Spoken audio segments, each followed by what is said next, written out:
Hello, everyone, and welcome to Web.com's first ever webinar, SEO Basics.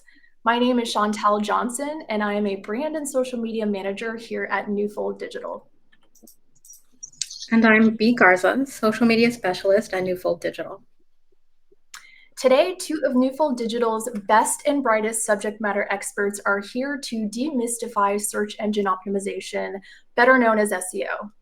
The goal of this webinar is to help you understand the fundamentals of SEO to boost your online presence, whether that's for a business or your personal brand.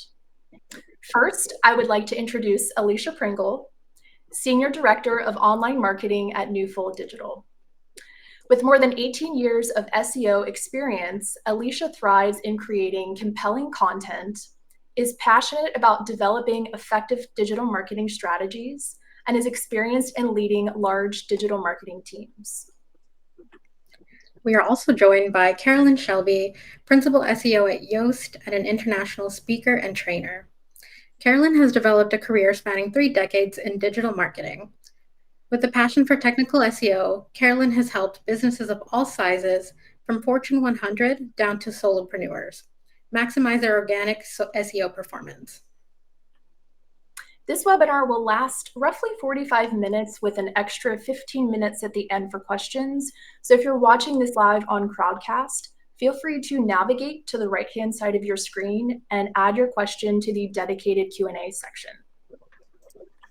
The webinar will also be recorded and available to watch anytime on Crowdcast and Web.com's YouTube channel. And now, without further ado, we'll pass things over to our SEO experts, Alicia and Carolyn. Thanks so much, and Chantal and B appreciate the introduction. So welcome, everybody. I'm Alicia, so happy to be here with you today. I've got Carolyn with me here as well, and together we are excited to share the basics of SEO with you. So whether you're new to SEO or looking for a refresher, you are in the right place. So we'll head into the heart of today's webinar and answer the fundamental question, what exactly is SEO? So think of it like this. SEO, or search engine optimization, is both an art and a science. So it's the art and science of making your website more appealing to search engines and to real people. It's about understanding what people are looking for online and then becoming the absolute best answer to those questions. When you nail down a great SEO campaign, you're helping your website show up front and center on search engines like Google and Bing. Now, let's break down the core parts of an SEO strategy. And don't worry, you'll hear me and Carolyn talk through these quite a bit more today. So we'll start with keywords. These are the words and phrases that your target audience is typing into the search bar or voicing into their phone or even their smart home device. So we'll talk through some tips on how to choose the right keywords for your industry so that you can match your content to what people are looking for. Next up, we've got on-page SEO. So this is where we fine-tune individual pages on the website. So we'll talk you through how to use keywords in your title tags, heading tags, description tags, website copy to make sure that your website is great for people and also for search engines. Next up, we'll talk quite a bit about content. So high quality, truly useful content is at the heart of SEO. And it's not just about sprinkling keywords into your content, it's about making sure that you give your visitors real value and establishing yourself as an authority in your fields. Next up is technical SEO, and don't worry, this isn't as scary as it sounds. So think of it like fine-tuning up a car. You want to work on your website speed, mobile friendliness, overall structure, and this helps your visitors and your search engines have a really smooth ride when they get to your website. Next up, we've got off-page SEO, and this is all about building backlinks and mentions from other reputable websites to your own site. So think of it like earning votes of confidence. And when it comes to SEO, remember that consistency and quality are key. You'll hear often that SEO is a marathon, not a sprint, and that couldn't be more true. SEO takes quite a bit of time and patience to see results. So we'll explore all of these concepts in more detail today. But for now, we're going to turn things over to Carolyn, who will explore the ever-evolving world of Google search results with us. Thanks. So understanding what's going on with the search engine's results page is going to help you understand where you're optimizing for, because not everything that shows up here is organic. And that's really what we're talking about with SEO is the organic optimization. So let's talk about the different components of a search engine result page. And by the way, if anyone ever says SERP, S-E-R-P, and you're like, what is that? This is what we're talking about. It's a search engine results page. So if they're talking about SERPs, this is what they're talking about. Let's first talk about the different sections that are here. So the first section that we're going to look at is the general, just kind of the breakup. Not all of these sections show up for every single search that you do. It changes based on your intent. In this particular case, we were looking for an oil change in Jacksonville, Florida. So it's going to trigger the thing at the top, which is marked number 3 here, the paid or sponsored listing. Those show up when someone has paid to advertise on that particular phrase. Next, we've got a local pack or a map result. That will be triggered if there are map results that match your query. If you searched for pizza recipes, probably not going to get map results because there's no pizza recipes stores, in your local area. If you search for how do I give my cat her anxiety medication, again, probably not going to get a local map. So a lot of these components will appear or disappear based on the user intent. Down below that, we've got the people also ask, haven't had my coffee yet. People also ask section. This is when Google finds that there are certain queries that sometimes trigger subsequent queries, so they're stacked. They'll come up with, these are commonly asked questions that people also ask about this topic. If your initial query is very broad, they will provide you with some narrowing, filtering questions that are commonly associated. Not everything triggers this, but these also asked are good opportunities to kind of sneak up in some of the search results. If you were ranking for, let's say you don't rank for oil change, but you've got good information on the average price of an oil change in Florida. This is where you're going to sneak into this results page up at the top very nicely. This is a nice place to look, and this can be influenced by authoritative SEO content. Way, way, way down below all of these things is the traditional section of what we call the universal links. The universal links are, back in the day, I don't know how many of you remember this, I'm probably dating myself. When you would put something into Google, you would get 10 blue links. You'd say, Google, tell me about pizza places in my area. Google will tell you about pizza places in your area, but they're only going to give you 10 links, straight links, no maps, no ads, nothing. Obviously, a lot's changed. Everything that used to be in that spot has now been pushed down to right where you see it here at number 6. Let's see. So now that we've seen what's going on with that, let us talk about why SEO is important. I'm trying to think the best way to explain this. Some of the problems with how we communicate as human beings to each other don't translate well to communicating those exact same ideas to machines. And I know the machines are getting smart, and I know everyone wants to believe that they're smarter than us, but they're not. There are ways that we can convey information to each other that the machines do not yet understand. They're getting much better, but they're not quite there yet. So search engine optimization in general is making sure that the message we're trying to convey is being understood by the machines, and that the machines can then break it down into components, run their math on it, and then match up the information that we're offering to what people are searching for. And this is important because this is how we end up being in the search engine results. If you're doing your SEO well, the impact of SEO on your success is going to result in a number of things. So, increased visibility. SEO is going to help your business appear in the search results. Obviously, if you're not in the results, no one's going to find you. It's important to be in the results. There are I assure you, there are websites that do not appear in the search results, and people don't understand why.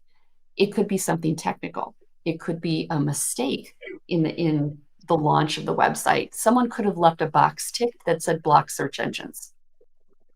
You're saying to yourself, why would you do that? You would be surprised. Honestly, if I had a nickel for, okay, not a nickel. If I had $1 for every time I found one of those, I could probably buy myself a very nice dinner at like Red Lobster. So it's important to make sure that you've got things squared away. There's another, it's almost like social validation, but because people have put so much faith in Google, now high search rankings indicate to people that you are credible and that you are trustworthy. You know, if Google says you're number one, then by God, you are number one. It used to be long, long time ago that if it was on TV, it must be true. Now, if Google says it, it must be true. So if Google says that you're the best, or you're the cheapest, or you've got the highest quality, people won't question that. They'll look at the first couple results and they'll just go with that. It's a competitive advantage if you can optimize your site to the point that Google thinks that you rank well enough to appear with big companies that might have a monetary advantage over you. So in theory, it's leveling the playing field. Now there are nuances and mitigating factors to that we probably won't get into today, but in general, the point of that was it's a competitive advantage to give small guys the chance to compete with the big guys in the same arena. The local pack and those maps help you get customers in your area, and they help drive foot traffic and local sales. It's beneficial to you to optimize to appear in those map listings and in the local listings, because you don't care if you rank number one for best pizza 12 states away, right? You want to rank for best pizza in your town because you're one shop and you want the people to buy your pizza there. That is the advantage of local. You don't have to spend your money trying to be the best pizza in the country when you only sell pizza in Peoria. And finally, you've got the improved user experience. SEO is often considered the same as, customer experience optimization, usability optimization.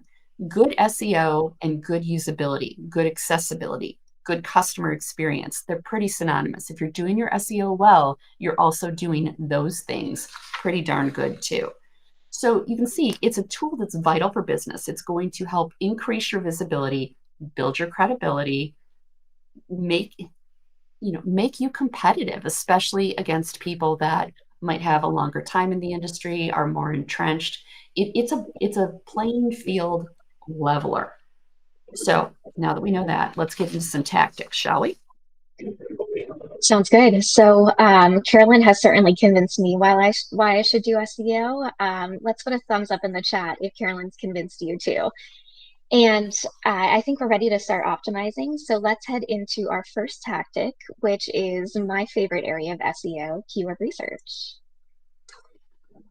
So we talked a few slides ago about how keywords are the phrases that your potential customers are typing or speaking into search engines like Google or Bing. So when you think of keywords, think of them like this giant word cloud representing all the different ways that people could be searching for your products and services. You've probably got a lot of words in that word cloud, probably feels a little bit overwhelming. The trick is to focus on the right keywords to add to your website's content. So not every keyword, but ones that your customers would actually use to find you, and ones that are specific enough so that your site solves the problem that the person was Googling about or gives them exactly the info that they were searching for. And these aren't just single words. So most people these days, when you're searching on Google, we've pretty much gotten used to searching for phrases that are typically 3 or more words. You're usually not going to search for single word phrases. So instead of plumber or bakery, get a little bit more specific. So think drain cleaning in Scranton, Pennsylvania, or business law attorney near me. And you want to add the locations that you do business in, as well as qualifiers like near me, affordable, best, custom. So whatever words describe your products and services the most. But now you're probably asking, how exactly do we find those ideal keywords? Is it a guessing game? Is it exact science? And it's kind of somewhere in the middle. So there's a whole lot of keyword research tools that exist. Some of our favorites are the Google Keyword Planner, SEMrush, Moz, Google Trends, SpyFu, Ahrefs, and WordStream. These are tools that really help you see how people are searching. So they will tell you, how often people are searching. They'll give you variations of search phrases. They'll tell you how competitive a certain phrase is. They'll tell you how often people search for them, which we call search volume. So a lot of really great data so that you could take, what you think people are searching for and just really validate that. But what's really important, so it's not all about choosing keywords that a ton of people search for. What we need to do when we choose keywords is balance keywords that have a moderate or even low competition level, but still make perfect sense for your business and are actually used by people who are searching for you, even if the tool also shows that they have a moderate or lower search volume. So we've got this, what probably looks pretty complicated. We've got this keyword research matrix on the slide, and I'm going to talk a little bit through this because this can really help us visualize the ideal keywords to use for SEO. So where we want to look first, so we want to look at that top left box. This is where we have high search volume, so a lot of people searching for a keyword, and then low competition. This is really your sweet spot. So let's pretend for a moment that we make the best spaghetti and meatballs east of Lake Michigan. So a keyword phrase in this box might be something like Italian restaurant, Grand Rapids, Michigan. It describes what our business does, where we are located, and using the Google Keyword Planner tool, it tells us that it's got a pretty healthy search volume, it's got a low competition volume. So your bread and butter keywords are going to fit into this box. Now, we're going to move over to the bottom left. So these are our low search volume and low competition keywords. So not a whole lot of people searching for them, but also pretty low competition. These can still be pretty valuable, though, as long as they are super relevant to your business. So for our Italian restaurant, that we got, think about a keyword like best downtown Italian restaurant, Grand Rapids, Michigan. So it's pretty specific. It's got a qualifier, so best. It's got location identifiers in there, downtown, Grand Rapids. Those are really great keywords to start off with SEO and just help you build your website's authority. Now we're going to move over to the top right box. So this is the box where we've got high search volume, so tons of people searching, but we've also got high competition. These are really tough keywords to rank for. It can take years, continued SEO work, but it can be highly rewarding once you get there and once you build up your SEO. So this might be a keyword like Grand Rapids restaurants. So again, could take years to build rankings, but you got to admit, that's a nice one to rank for. There's a lot of traffic. And then finally, we've got the bottom right. So this is our low search volume, not a lot of people searching, and it's very high competition. These are typically the ones that we would want to avoid. And an example here would be a keyword phrase like Michigan restaurants. So way too general, way too big of an area, way too broad. So remember, it's really all about finding that sweet spot where you can realistically compete and also where you can attract the right audience for your business. So now that we've demystified keywords and I probably made you all hungry for some pasta, let's master on-page SEO.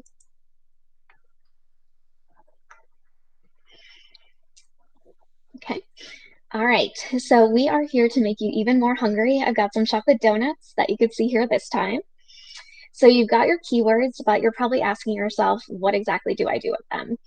So first, what you'll want to do, you've got that big list of keywords now, and it's important to whittle that list down to just a handful of core keyword phrases, those bread and butter phrases that have moderate search volume and low to moderate competition. So it can be phrases like chocolate glazed donuts near me or chocolate filled donuts, Cape May, New Jersey.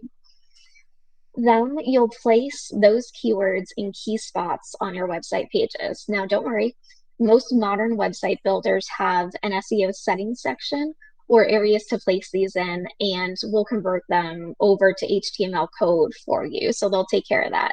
And then for WordPress, shout out to the Yoast plugin, which will make your SEO life a whole lot easier for WordPress. So we're going to head into these key areas a little bit more. So the first one that we've got here, so page titles. This is the big headline that appears in search results for your website, and it also displays at the top of your website's pages. You really want to make this one count. So it's important to include your main keyword phrase here, include the location that you service if you're local, include your business name, and this really just helps grab attention, tell both search engines and people what your page is. Make it unique per page, make sure it's relevant to the content on that page. So it could be things, maybe for the chocolate donuts page on my site, maybe it could be chocolate donuts by Alicia's Bakery in Cape May, New Jersey, something like that. Next up, we've got a meta description tag. So this is the 1 or 2 sentences that will show in search result listings for your site. It's important to try to leave a call to action here. Think of this as your chance at ad copy in those universal search results, those organic results. So maybe something like, visit Alicia's Bakery for legendary chocolate glazed donuts in Cape May. Order online or visit us today. So gives that call to action, helps the person understand what they're going to find at that page. Next up, we've got our heading tags. So these are headlines on your web page. Think of them like chapter titles. So you go from the main headline, that's what we call an H1 tag, all the way down to the subheadings. So H2, H3, all the way down to H6. And, these can go from chocolate donuts at Alicia's Bakery all the way down to chocolate donuts topped with sprinkles to order your chocolate donuts online. And then next we've got body text. So you want to very naturally leave your keywords throughout your content on your web page, but it is really important to not overdo it. It needs to sound natural. It needs to make sense to your readers. So less is more. And then internal links. So these are links on your website to other parts of your website. So use keywords here, but again, weave them in naturally. Make sure it doesn't sound forced. Don't include too many of them. Just maybe 1 or 2 per page is totally fine. And link them to other relevant pages on your site.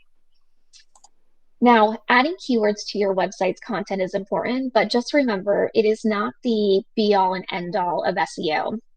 Like I said a moment ago, adding too many keywords can actually hurt your SEO, just like eating too many donuts. So how do we strike that balance? It's really all about creating content that people truly want to read, watch, or listen to. And that leads us to something called EEAT.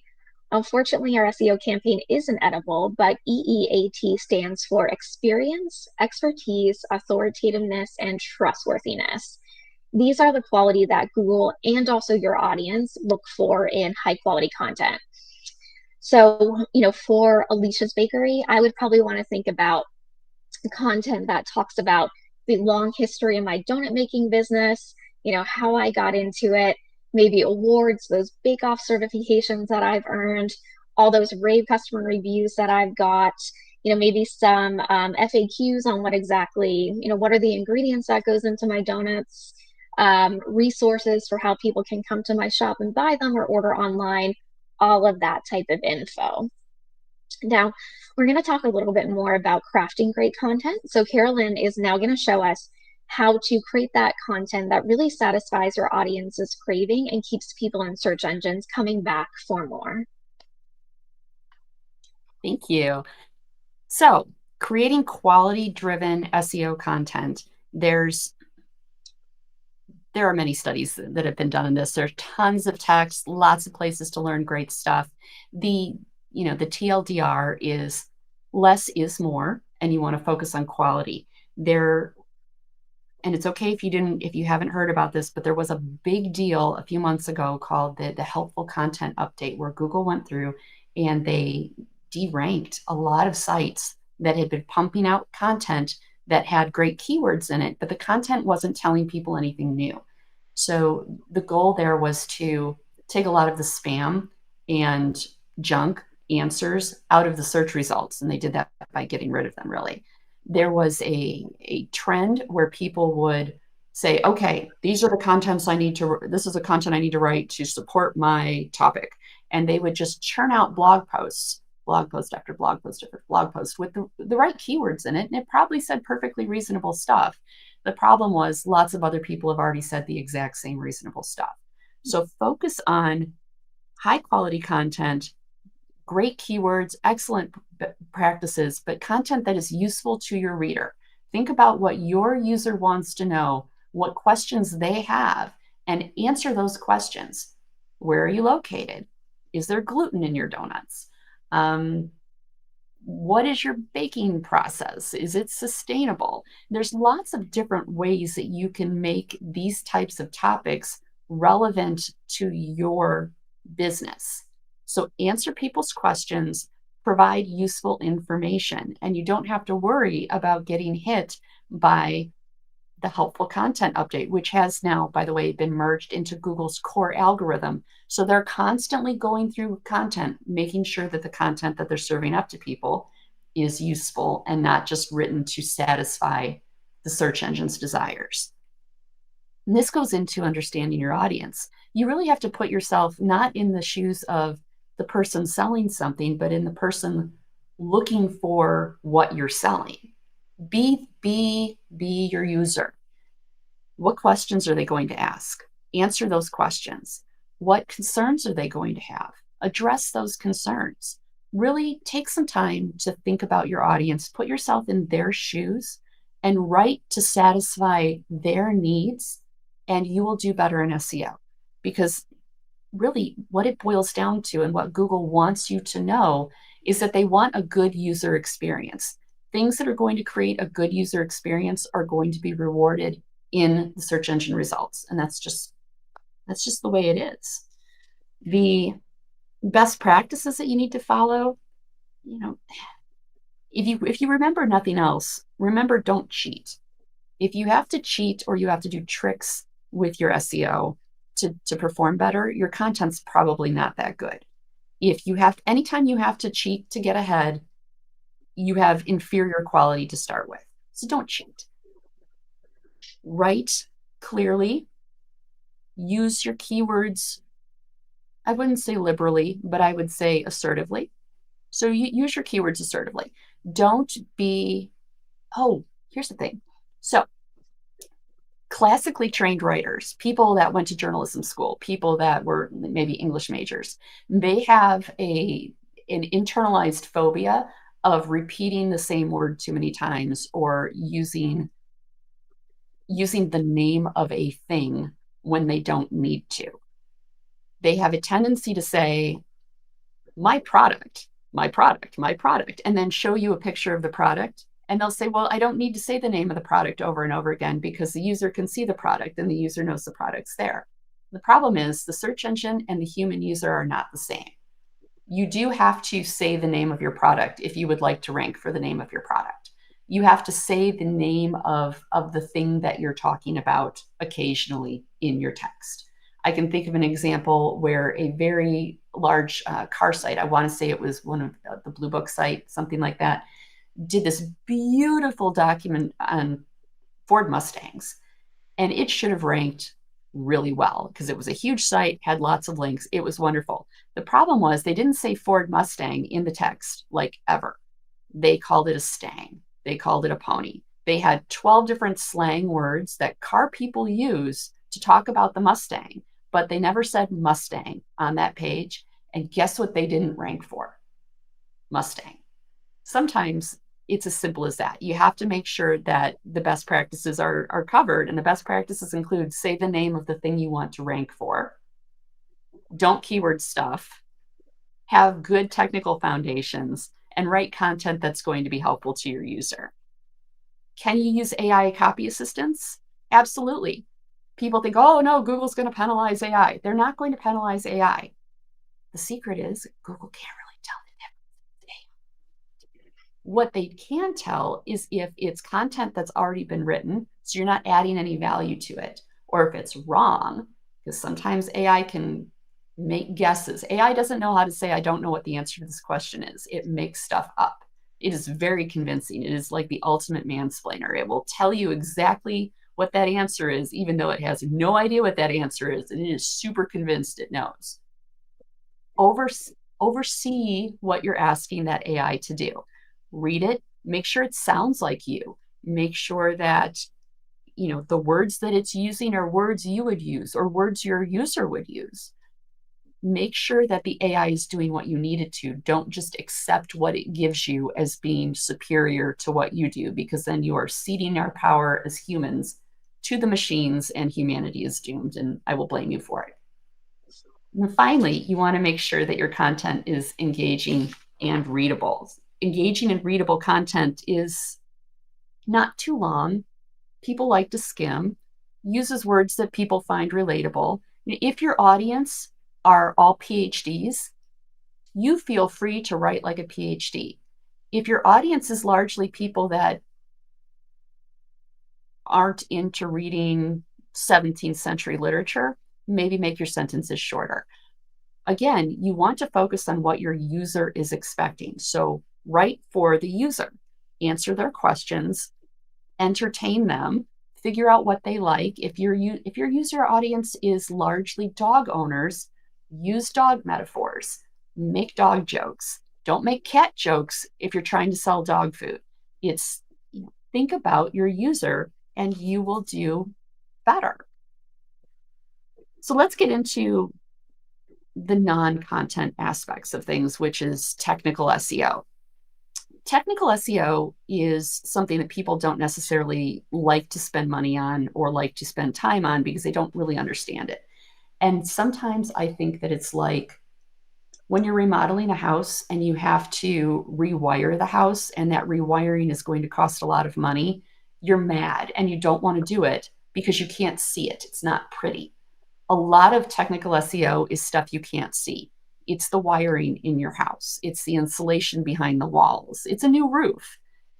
It's expensive, but it's really important that you get that stuff right, because if the wiring's bad, the house is going to burn down. The roof is bad, everything's going to flood.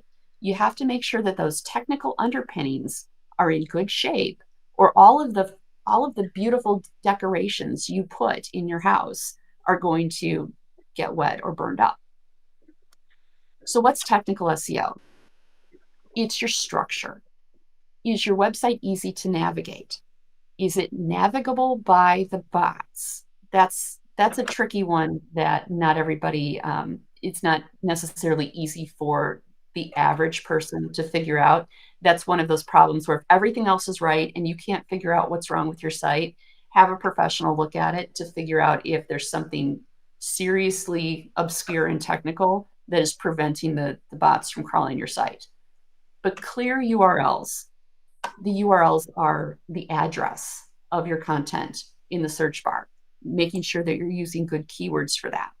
For example, you don't want to name the file 1234 if the file is about the donuts that you make. You would title that file "The Donuts That We Make," or "The Donuts on Our Menu," or "Donuts." Something with words that people will understand. It's the same psychology of phone numbers are hard to remember, right? Website addresses are hard to remember. Did you know that all of the word website addresses that we have actually translate to numbers? Why don't we publish just the numbers and tell people where to go? Because people can't remember numbers, especially not a string of 12 numbers. They're just not going to remember it. They remember words. So we do that translation. Same thing with URLs. Organized categorization, especially in WordPress and content management systems. You have the ability to place things in categories. If the categories don't make sense, the search engines aren't going to understand the hierarchy of your website, and people won't either. You also don't want to put the same thing in 9 categories. You don't need a category for donuts, chocolate donuts, glazed donuts, jelly donuts, and I'm trying to think of another kind of donut. They're all donuts. So maybe you just need a category for donuts, and then those are different facets or subcategories of donuts. You don't want to make them all top level. It's really just kind of Organization. If you like to organize your closet, you'll like to organize your categories. You'll have a good time doing this. Crawlability goes back to one of those technical things that maybe it's going to be hard for the average person to figure out on their own. But if Google has a hard time crawling your website, they will not be able to index your website because they can only index things they can find. If they can't crawl through it, they can't find everything. They can't find it, can't go in the index. It doesn't go in the index, it can't be shown to users. Everything needs to be indexable. Mobile friendly is really important because as of July 5th, Google is finalizing their transition to mobile first, mobile only indexing. And that's like, Carolyn, that's complicated. What does that mean? What it means is Google has a couple different robots that it sends out to index the internet, right? The only robot they're going to send out to crawl websites is going to be the smartphone robot. So it's going to be looking at everything through the eyes of a smartphone. If your website doesn't function well on a smartphone, Google will no longer be able to index it. How do you check this? Go to your smartphone, open up your website, navigate through your website, try all the menu items. Is everything you expect to find there? Does everything work the way you expect it to? If any of those answers are no, you need to go fix that, and you have until July 5th to do it. Not, no pressure or anything. And then we want to talk about page load. Again, this is not necessarily a thing that you would be able to fix on your own. But if you find yourself waiting, and God forbid you have time to go get a cup of coffee while you're waiting for your page to load, you have some problems, because going back to the whole Google wants everything to be great for the user experience, a slow website is not great for the user experience. Long gone are the days when we would start our Napster download and expect it to take 24 hours to get that song. Now people want 24 milliseconds. They want that website now. And Google knows that. And a good user experience is a fast user experience. So if you find that you are having any problems with that, you want to make sure that you do something about it, I guess is the best way to say it. Hey, Carolyn, Chantal here. So, yeah. Oh yeah, I have a question about improving your website speed. So can you offer some quick tips for improving your website speed? Yes. Okay. So the easiest thing you can do as a regular person who is not an SEO specialist, right? Make sure that the images that you're putting on your website are not gargantuan. There are a couple different ways to display images on your website, and a lot of sites, new themes especially, will say, I will take whatever image you give me in whatever format you give it to me, and I will just make it the right size for you and everything will be happy. The problem is they're adjusting the viewing port of the image. I don't know if you guys can see my hands because I talk with my hands a lot. They're adjusting the visual size of the image, but they're not adjusting the file size. The file size is what takes time to transmit from the server to the user. So if you have a 5 megabit image, 5 megabytes is huge, and that's going to take a very long time to load. So it's going to drag your speed down tremendously. And if you have a site full of 5 megabit images, you are in some serious trouble. So reducing the size of the image does not mean I'm going to reduce visually how it appears. It means I'm going to reduce the file size of that image. You can pop it into, there's a lot of different image editors that you can get. And if you're on Canva, I think you can do it there too. Save it at the smallest size that you can get away with. So if you know that your website needs images that are a minimum 1200 pixels wide for certain things, then 1200 pixels is the maximum width that you will allow those images to be generated. You save it as a PNG or a JPEG because those are small and the resolution is good. JPEGs will be a little bit smaller, but the resolution gets a little less crisp. So you can choose whether you need a JPEG or a PNG. But the quickest thing that you can do is make sure that you have reasonably sized files that you're trying to transmit across the ether. I don't know if you guys are Star Trek fans, but think about Think about a transporter. What does a transporter do? Now I'm getting really nerdy. It breaks down the thing on one end, all of its little component bits, right? And then it transmits the series of how you reassemble all the bits to the other end, and then all the little bits get reassembled. A 5 megabit image has 500 kilobyte. I think it's 5 million bytes, but I could be misremembering. It's a lot, and it's orders of magnitude more than a 500 kilobyte image, right? The computer has to sit there and reassemble all of those bits. So send it fewer bits, it will move faster. And that's really that's the quickest thing that everybody can do. Just remember, don't overload things. Great, very helpful. Thank you. Okay. All right. So let's go back to move on, I guess, to expanding your online presence. So now that you've got the content and the technical stuff done, let's talk about how you get people to your website and build up your authority. Because you could have a beautiful website, but if nobody knows about it and nobody sees it, let's say you can't get it to rank past, page 3 in Google. Oh, quick SEO joke. Where's the best place to hide a body? Page 2 of the results. I can't hear you guys laugh, but I know you are. So let's talk about the things you can do to get your website on page 1 so you're not hanging out there with the dead bodies. Your local SEO.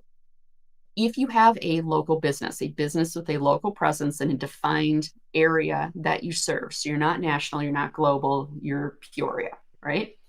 There are things that you can do to target those customers. You can optimize for, there's a thing called Google My Business, and actually I think they may have changed the name somewhat recently, but Google's got a thing for small businesses.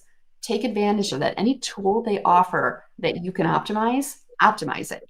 Do not leave anything on the table. Optimize everything that you can get your hands on. Google My Business is one of those things that you're going to want to look at. Using local keywords.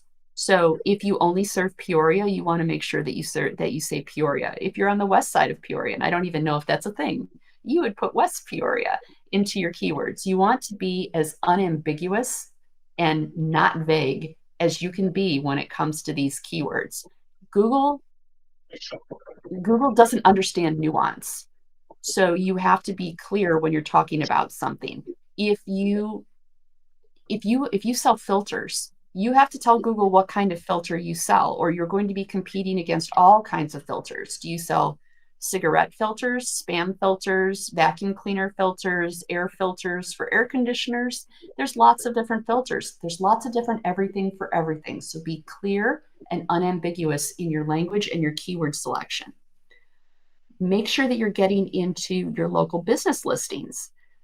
That's going to be very important, especially if you have online directories for your local area, if a chamber of commerce, anytime you can, in your local area, get into the listing of places and have your website listed and get a link, that is going to be helpful. If you need to do something, and this goes into quality backlinks too, how are you going to get local backlinks to your organization? So you don't want backlinks from some sports fan forum in the Philippines, which is what people who sell you backlinks are going to sell you. You don't want that, especially not if you sell pizza in Peoria. You want to sponsor a little league team. You want to sponsor a bowling league. You want to do things that are going to get you backlinks from organizations that Google recognizes as being part of your local area, because that connection is going to help you rank better. Let's see, what else can we talk about?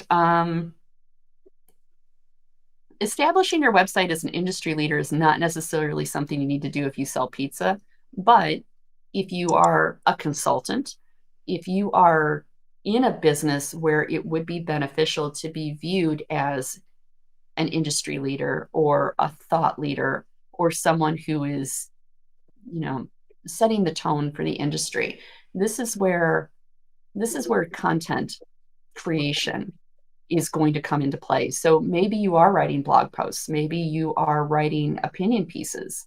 Think of them as like letters to the editor. You're going to want to keep track of trends and current events that you can comment on to provide your own helpful point of view, and make sure that the commentary is limited or targeted towards things that support your overall business. So if you sell, just picking things out of the air, let's say you sell makeup, let's say you're a Mary Kay lady, you're going to want to talk about current trends in fashion, current trends in makeup, the way they did the makeup on the New York Fashion Week runways this year. Things that are happening and current, because Google will be promoting things that are timely. You're going to provide your own point of view on. It's going to be keyword rich, and that those kinds of things are going to help you establish yourself or your brand as a thought leader in your industry. If you can get other organizations to pick up what you've written, either syndicate it or just link back to it. So promoting it on social, submit it to the local newspaper. Like, quick tip, if you can get a newspaper to print something that you've written and include it on their website, that could go out in their newsfeed. If they're an AP connected newspaper, it could go out on the AP Newswire if you're really lucky. And that might include a link back to your website, and that would be huge. That is like mainlining authority into your website. All of those things are going to be very helpful.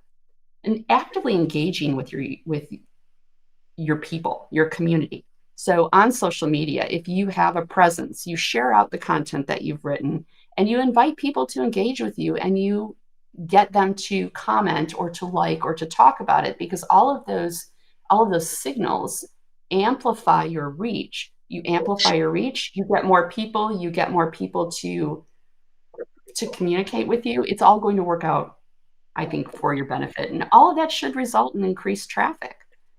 And then as the more traffic you get in, the more people that are clicking on your results in the SERPs, the more Google's going to go, hey, this lady, she's not so bad. People seem to like her stuff. I'm going to rank it up a little bit higher and see if more people like her stuff, because it seems to be a good user experience.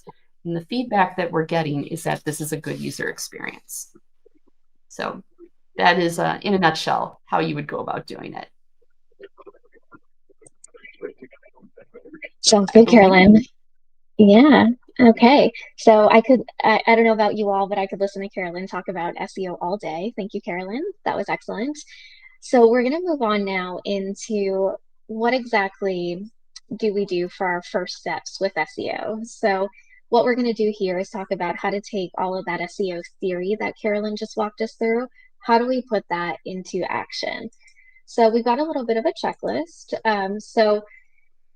SEO can definitely feel overwhelming at first. There's a lot to do. But on our next slide, we'll go through some ways we can kind of break it down a little bit.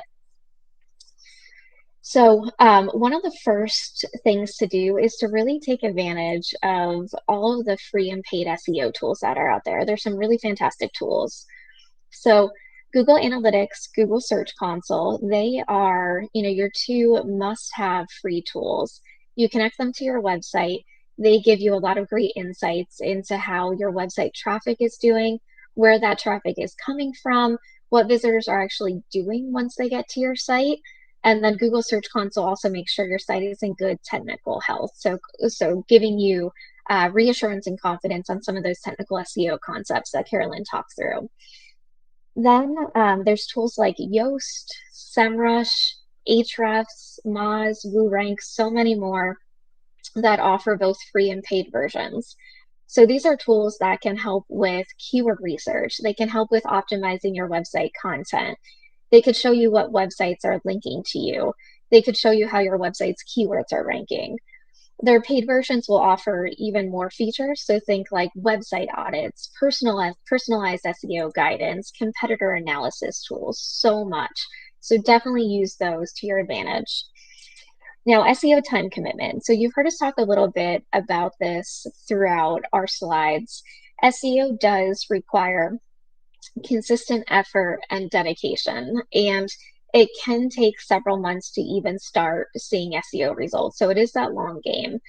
Now, in the beginning, you'll be putting in a lot of work to really build up your SEO foundation. So to make sure you do your keyword research, that you've got your technical SEO covered, that you're adding those keywords to your website. But once you've got all of that foundation established, that's where you really build from there. So that's where you start adding on that really authoritative content to your site that Carolyn talked us through. That's where you do a little bit more with building up your local SEO or connecting with other websites. So you just really maintain, build, and just keep that momentum going. Now, you're then going to say, well, how do I know if all of this time that I put in, is it really paying off? So tools like Google Analytics, Google Search Console, SEMrush, all of those tools that you use to help analyze your website, they can also help with how to track how your SEO is doing. So they'll track your website's traffic over time. They'll track, your exit rate of that traffic. So are people staying on your website? They'll help you track what people are doing on your site. They'll help you track keyword rankings, positions, all of that. This way, you have a really strong pulse on what's working and then what might need a little bit of tweaking. And remember, again, SEO results do not happen overnight. It's a long-term strategy, builds over time. So patience is really key here. And if this all sounds like a lot to handle, don't worry, you don't have to go at it alone. Our web.com pro SEO team has 20 years of experience helping our customers see SEO success, and we've also got the proof to go with it. I'm excited to say that we do have about 80% of our customers' keywords onto page 1 of Google, so right there, front and center. We can tailor an SEO plan to your website's needs, whether you are that Italian restaurant, whether you're a plumber, whether you're a bakery with the best chocolate donuts, or you're an auto repair shop, you name it. We'll provide transparent strategy and performance updates while we're at it. So whether you like our help or you are ready to go out alone and put on your own SEO hat, we hope you feel a little bit more confident in SEO, maybe a little bit more hungry than you were an hour ago. So with that, we're going to wrap up and head into questions from you. And we appreciate you joining us today. Thank you so much, Alicia and Carolyn. I am going to move everyone back to the screen, and we are going to take a couple of questions from the audience.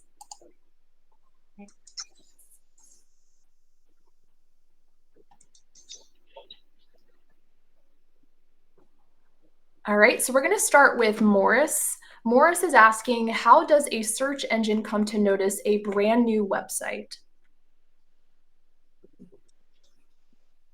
You want to take that, Alicia? Yeah, sure. So great question. So first, it is important to set up Google Search Console for your website. There are tools within Google Search Console to help Google index your website. And I do see we have another question too about indexing. So what I mean by indexing is basically a search engine noticing your website and all of the homepage, all of the different pages on your website, the search engine notices it and is able to basically have those website pages show up in the search result listing. So if someone searches for your website pages have the opportunity to show up.